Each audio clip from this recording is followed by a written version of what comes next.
महापुराणम तदंतर्गत श्रीमद् गुणबद्ध विचरितम उत्तर पुराणम अष्टचत्वारिंशतमः पर्व। अनंत चतुष्टय रूप अंतरंग लक्ष्मी और अष्ट प्रातिहार रूप बहिरंग लक्ष्मी से युक्त वे अजितनाथ स्वामी सदा जयवंत रहे, जिनके की निर्दोष पूर्वापर विरोध आदि दोषों से रहित वचन जल की तरह भव्य जीवों के मन में स्थित राग द्वेषादि रूप मल को धो डालते हैं।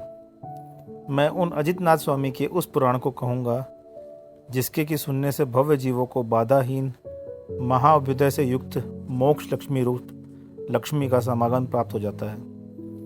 इस जम्बूद्वीप के अतिशय प्रसिद्ध पूर्व विदेह क्षेत्र में सीता नदी के दक्षिण तट पर वत्स नाम का विशाल देश है।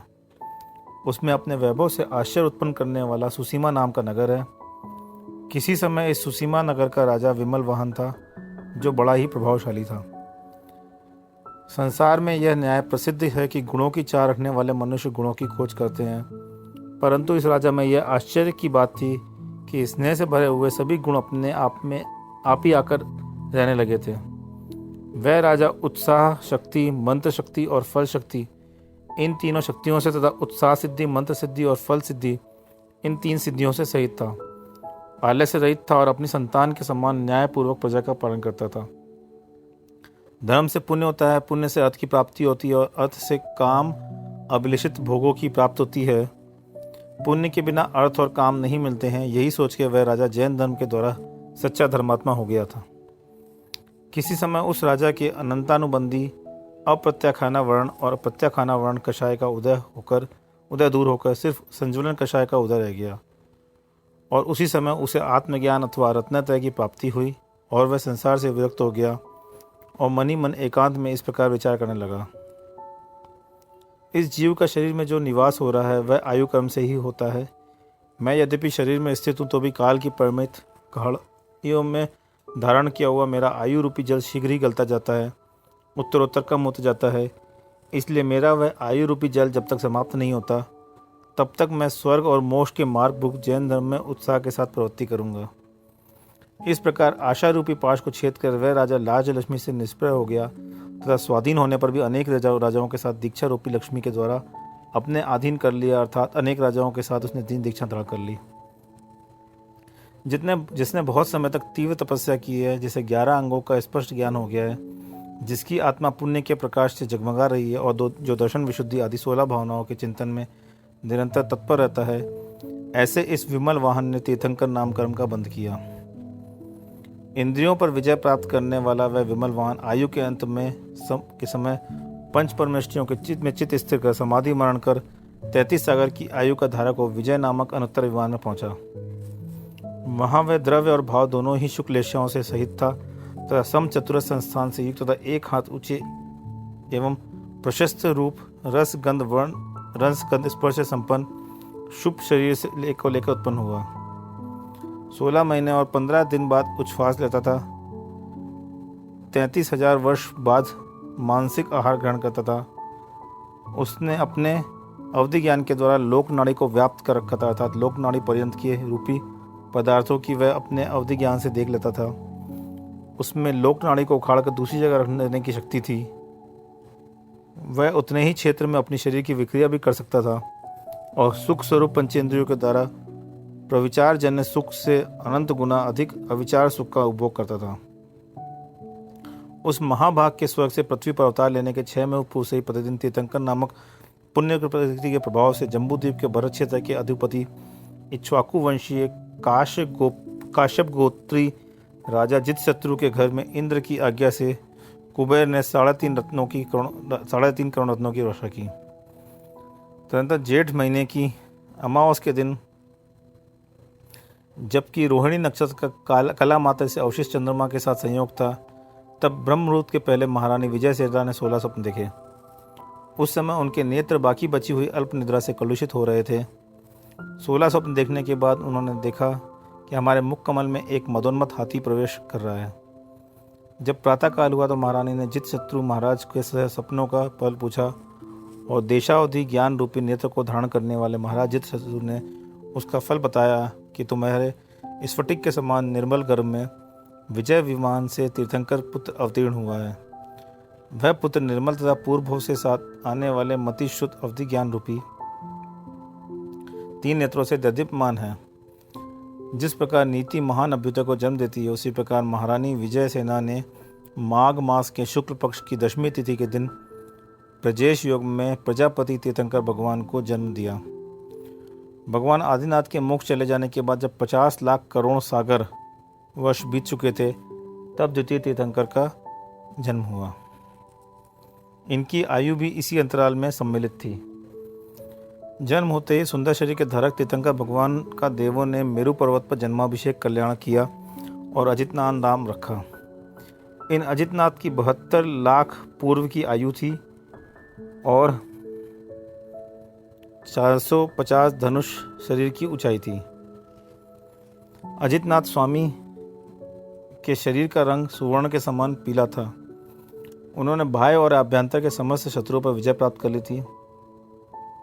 जब उनकी आयु का चतुर्थांश बीत चुका था, तब उन्हें राज्य प्राप्त हुआ। उस समय उन्होंने अपने तेज से सूर्य का तेज जीत लिया था। 1 लाख पूर्व कम अपनी आयु के 3 भाग तक 1 पूर्वांग तक उन्होंने राज्य किया। देखूं आपके साथ संभोग सुख का अंत आता है या मेरा ही अंत होता है। इस विचार से राजलक्ष्मी के द्वारा आलिंगित हुए भगवान अजितनाथ ने प्रशंसनीय भोगों का अनुभव किया। किसी समय अजितनाथ स्वामी महल की छत पर सुख से विराजमान थे। तब उन्होंने लक्ष्मी की वो अस्थिर बतलाने वाली बड़ी भारी उल्का देखी। ज्ञानियों में शेष अजितनाथ स्वामी उसी समय विषयों से विरक्त हो गए। सो ठीक ही है, क्योंकि जिन्हें शीघ्र ही मोक्ष प्राप्त होने वाला था, उन्हें लक्ष्मी को छोड़ने के लिए कौन सा कारण नहीं मिल जाता। उसी समय सरस्वत आदि देवर्षियों अर्थात लौकांतिक देवों ने ब्रह्म स्वर्ग से आकर उनके विचारों की बहुत भारी प्रशंसा की तथा पुष्टि की। जिस प्रकार लोग देखते तो अपने नेत्रों से हैं, परंतु सूर्य उसमें सहायक हो जाता है, उसी प्रकार यद्यपि भगवान स्वयं बुद्ध थे, तो भी लौकांतिक देवों का कहना उनके यथार्थ अवलोकन में सहायक हो गया। उन्होंने झूठन के समान विवेकी मनुष्यों के द्वारा छोड़ने योग्य राज्याभिषेक अजित सेन नामक पुत्र को ले दे दिया। देवों ने उनका दीक्षा कल्याण संबंधी महाभिषेक किया।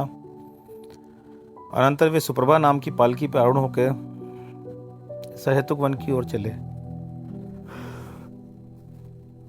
उनकी पालकी को सर्वप्रथम मनुष्यों ने, फिर विद्याधरों ने और फिर देवों ने उठाया था। माघ मास के शुक्ल पक्ष की 9वीं के दिन रोहिणी नक्षत्र का उदय रहते हुए उन्होंने सहेतुक वन में सप्तपर्ण वन के समीप जाकर सायंकाल के समय 1000 आज्ञाकारी राज्यों के साथ वेला का नियम लेकर संयम धारण कर दीक्षा ले ली। दीक्षा लेते ही वे मनापर ज्ञान से संपन्न हो गए और दूसरे दानियों को अपूर्व आनंद उपजाते हुए साकेत नगरी में प्रविष्ट हुए। वहाँ ब्रह्मा नामक राजा ने उन्हें यथाक्रम से दान दिया और साता वेदनी आदि पुण्य प्रकृतियों का बंध कर पंचाश्चर्य प्राप्त किए।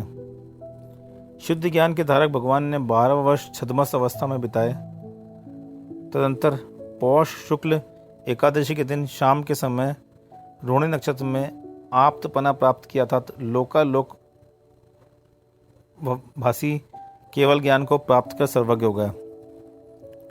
उनके सिंह सेन आदि 90 गणधर थे। 3750 पूर्वधारी, 21,600 शिक्षक, 9,400 अवधि ज्ञानी, 20,000 केवल ज्ञानी, 20,400 विक्रिया वाले, 12,450 मनापर्य ज्ञानी थे और 12,400 अनुत्तरवादी थे। इस प्रकार सब मिलकर 1 लाख तपस्वी थे। प्रकुब्जा आदि 3,20,000 आरिकाएँ थीं, 3 लाख श्रावक थे, 5 लाख श्राविकाएँ थीं और असंख्यात देव देवियाँ थीं। इस तरह उनकी 12 सभाओं की संख्या थी। इस प्रकार 12 सभाओं से वेष्टित भगवान अजितनाथ संसार मोक्ष उनके कारण तथा फल के भेदों का विस्तार से कथन करते थे। उन अजितनाथ स्वामी को समौषण लक्ष्मी कटाक्षों से देखती थी। वे पुण्योत्पादित चिन्ह स्वरूप 8 प्रतिहारों से युक्त थे। उन्होंने कर्म रूपी शत्रुओं में से घातिया कर्म रूप शत्रुओं को नष्ट कर दिया था और अघातिया कर्म रूप शत्रुओं को अभी नष्ट नहीं कर पाए थे। उनकी वैराग्य परिणति अत्यंत बड़ी हुई थी। वे निज और पर के गुरु थे, कृत्य मनुष्य की प्रार्थनी थे और अतिशय प्रसिद्ध अथवा समृद्ध थे। यह ना तो कहीं पापों से जीते जाते हैं और ना समस्तवादी ही ने जीत सकते हैं, इसलिए अजित इस नाम को सार्थक को प्राप्त हुए हैं। इस प्रकार विद्वानों की स्तुति के पात्र होते हुए भगवान अजितनाथ ने समस्त आर्य क्षेत्र में विहार किया और अंत में संवेदाचल पर पहुंचकर दिव्य ध्वनि से रहित हो 1 मास तक वहीं पर स्थिर निवास किया। उस समय उन्होंने प्रति समय कर्म प्रकृतियों की असंख्यात गुण नजरा की, उनकी स्थिति आदि का विधान किया।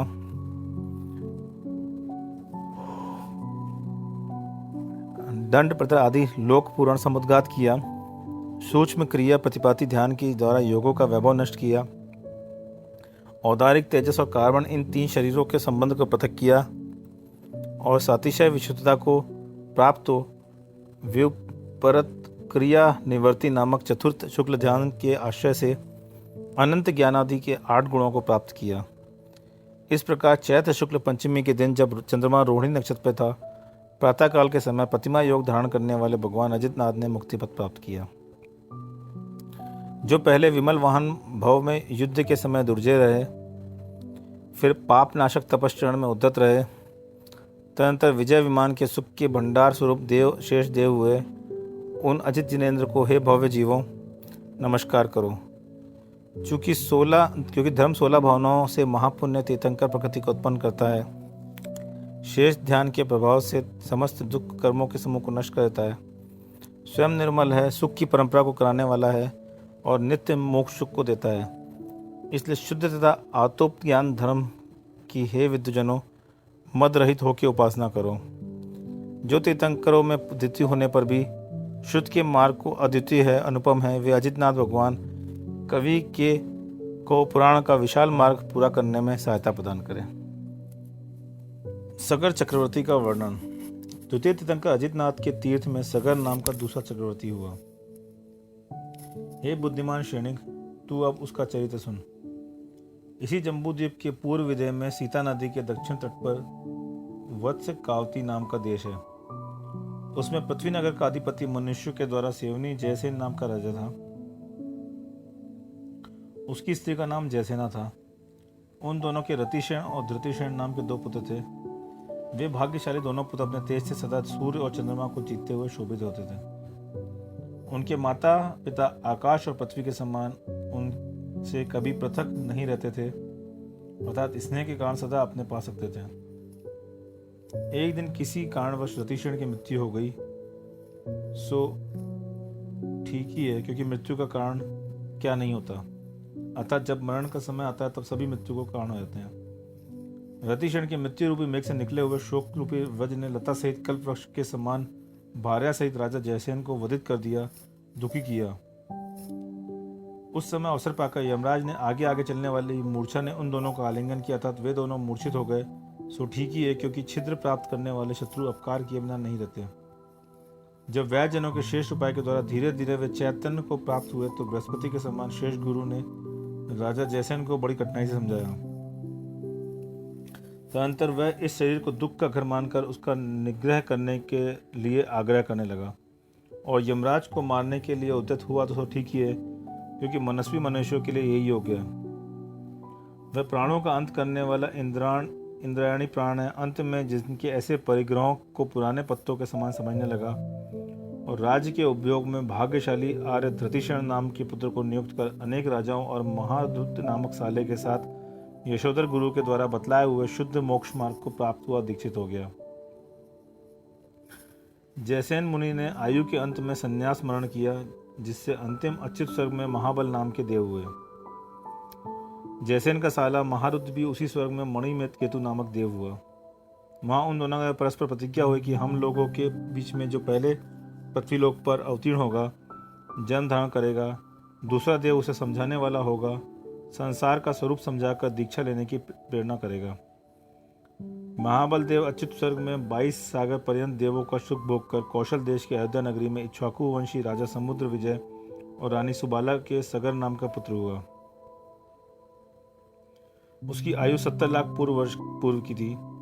वह 450 धनु चुचा था, सब लक्षणों से परिपूर्ण था, लक्ष्मी मानता था, सुवर्ण के समान कांति से युक्त था। उसके 18 लाख पूर्व कुमार अवस्था में व्यतीत हुए। तदनंतर महामंडलेश्वर पद प्राप्त हुआ। इसके बाद इतना ही काल बीत जाने पर 6 खंडों की पृथ्वी के समूह पर आक्रमण करने में समर्थ चक्रत को प्राप्त प्रकट हुआ और दिशाओं के समूह पर आक्रमण करती हुई प्रतापपूर्ण कीर्ति प्रकट हुई। प्रथम चक्रवर्ती भरत के समान इसने भी चिरकाल तक दिग्विजय किया, वहां की सारपूर्ण वस्तुओं का ग्रहण किया और सब लोगों को अपनी आज्ञा ग्रहण करवाई।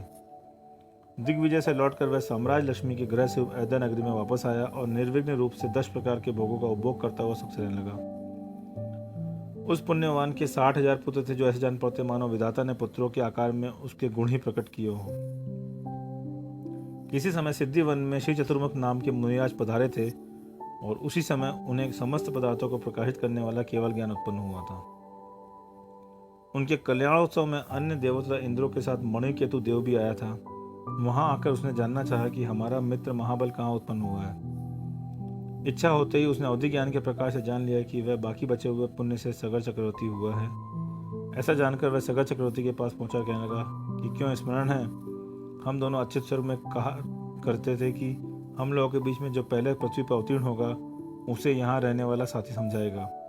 हे भव्य मनुष्य जन्म के सारभूत साम्राज्य का तू चिरकाल तक उपभोग कर चुका है, अब सब के फणा के समान भय उत्पन्न करने वाले इन भोगों से क्या लाभ है। हे राजन, अब मुक्ति के लिए उद्योग कर। मणिकेतु के इतना कहने पर भी वह चक्रवर्ती इससे विमुख रहा। सो ठीक है, क्योंकि मुक्ति का मार्ग काल अवधि के बिना कहाँ से मिलता है। सगर चक्रवर्ती की विमुखता जान मणिकेतु अन्य वार्तालाप कर वापस लौट गया। सो इच्छित ही है, क्योंकि अनुक्रम को जानने वाले पुरुष अहित की बात तो जाने दो, हित के द्वारा भी किसी की इच्छा के विरुद्ध काम नहीं करते। इन भोगों को धिक्कार है, जो कि मनुष्य को इस प्रकार अपने कहे हुए वचनों से च्युत करा देता है। पाप उत्पन्न करने वाले और बड़ी कठिनाई से छोड़े जाते हैं। इस तरह निर्वेद को प्राप्त होता हुआ मणिकेतु देव स्वर चला गया। फिर कुछ समय बाद मणिकेतु देव राजा को तप ग्रहण कराने के लिए दूसरा उपाय सोचकर पृथ्वी पर आया। उसने चाण निधिधारी मुनि का रूप बनाया। वह मुनि अनेक लक्षणों से युक्त था।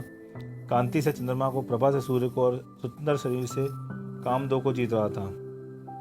जिस प्रकार जितेंद्रिय हो उत्कृष्ट संयम की भावना करता हुआ मुनि जिनेंद्र भगवान की वंदना कर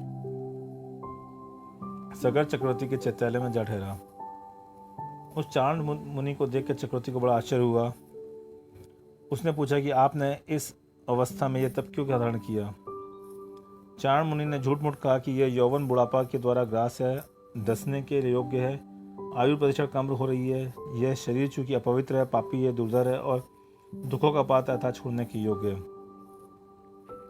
सदा अनिष्ट वस्तुओं के संयोग और ईश वस्तुओं का वियोग होता रहता है। यह संसार रूपी भंवर अनादिकाल से बीत रही है, फिर भी अनंत ही बनी हुई है। जीवों की यह दशा कर्म रूप शत्रुओं के द्वारा की जा रही है, अतः मैं तप रूपी अग्नि के द्वारा उन कर्म शत्रुओं को जलाकर सुवर्ण पाषाण के समान अविनाशी शुद्धि को प्राप्त होऊंगा, मोक्ष प्राप्त करूंगा। मणिकेतु के इस प्रकार कहने पर चक्रवर्ती संसार से भयभीत हुआ, पर मोक्ष मार्ग प्राप्त नहीं कर सका, क्योंकि पुत्र रूपी साकलों के मुझसे मजबूत बंधा हुआ था। अभी इसका संसार बहुत बड़ा है। इस प्रकार विषाद करता हुआ मणिकेतु चला गया। सो ठीक ही है, क्योंकि निष्फल उपाय किस बुद्धिमान को विषाद नहीं करता। वह देव सोचने लगा कि देखो, साम्राज्य की तुच्छ लक्ष्मी से वशीभूत हुए चक्रवर्ती ने अच्युत सर्व की लक्ष्मी को भुला दी। सो ठीक ही है, क्योंकि कामी मनुष्यों को अच्छे बुरे पदार्थों के अंतर का ज्ञान कहाँ से होता है। मुझे तो ऐसा जान पड़ता है कि यह चक्रवर्ती सब लाभों में पुत्र लाभ को ही लाभ मानता है और स्वर्ग और मोक्ष लक्ष्मी का लाभ इसके लिए लाभ नहीं है। ऐसा समझकर ही यह पुत्रों में अत्यंत लीन हो रहा है। किसी समय सिंह के बच्चों के समान उद्दत और अहंकार से भरे हुए वे राजपुत्र सभा में विराजमान चक्रवर्ती से इस प्रकार निवेदन करने लगे कि शूरवीरता और साहस से सुशोभित क्षत्रिय पुत्रों का यौवन यदि दुसाध कार्य में पिता का मनोरथ सिद्ध नहीं कर सकता तो वह यौवन नहीं है। ऐसे प्राणी के जन्म लेने अथवा जीवन धारण करने से क्या लाभ होता है। जन्म लेना और जीवन धारण करना ये दोनों ही सर्वसाधारण है, अर्थात सब जीवों के होते हैं। इसलिए राजन, हम लोगों को साहस से भरा हुआ कोई ऐसा कार्य बतलाइए जिससे हमारी केवल भोजन में सम्मिलित होने से उत्पन्न होने वाली दीनता अथवा अधर्म दूर हो जाए। यह सुनकर चक्रवर्ती ने हर्षित होकर कहा, हे पुत्रों, चक्र से सब कुछ सिद्ध हो चुका है। हिमवान पर्वत और समुद्र के बीच में ऐसी कौन सी वस्तु जो मुझे प्राप्त नहीं हुई, सिद्ध नहीं हुई है। तुम्हारे लिए मेरा यही काम है कि तुम लोग मिलकर मेरी इस विशाल राज लक्ष्मी का यथा योग्य रीति से उपभोग करो। इस प्रकार राजा ने उन्हें बहुत निवारण किया, तब वे चुप रहे। सो ठीक ही है, क्योंकि शुद्ध वंश में उत्पन्न हुए पुत्र पिता की आज्ञाकारी होते हैं। आत्मशुद्धि से भरे हुए विराजपुत्र किसी एक दिन फिर राजा के पास जाके कहने लगे, यदि आप हम लोगों को कोई कार्य नहीं देते हैं तो हम लोग भोजन भी नहीं करते। पुत्रों का निवेदन सुनकर राजा को चिंता पड़ गए। वे सोचने लगे कि इन्हें कौन सा कार्य दिया जाए। अकस्मात उन्हें याद आ गई कि अभी धर्म का एक कार्य बाकी है। सो हर्षित होकर आज्ञा दी कि भरत चक्रवर्ती ने कैलाश पर्वत पे महारत्नों से अरहंत देव के 24 तीर्थंकर 24 मंदिर बनवाए हैं। तुम उन लोग उस पर्वत के चारों ओर गंगा नदी को उन मंदिरों की पारिका बना दो। उन राजपुत्रों ने पिता की आज्ञा अनुसार दंड रत्न से वह काम शीघ्र ही कर दिया।